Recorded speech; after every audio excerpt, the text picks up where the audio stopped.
میرا باپ ایک مشہور ہوٹل میں باورچی تھا۔ وہ پچھلے کئی سالوں سے وہاں جاب کر رہا تھا۔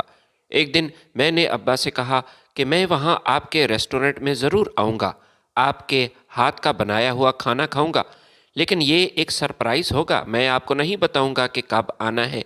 لیکن جب میں اپنے باپ سے ملنے کے لیے اس ریسٹورنٹ میں گیا تو وہاں تو میرے لیے ایک سرپرائز تھا، کیونکہ ہوٹل کے مالک سیٹھ مہتاب علی نے میرے باپ کو مرغا بنایا ہوا تھا، جیسے ایک سکول ٹیچر کلاس میں کسی بچے کو سزا دیتا ہے۔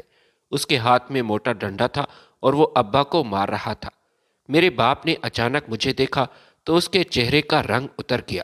اس نے آنکھ سے ہی مجھے اشارہ کیا کہ تم واپس چلے جاؤ، جبکہ اس کی آنکھوں سے آنسو بہہ رہے تھے۔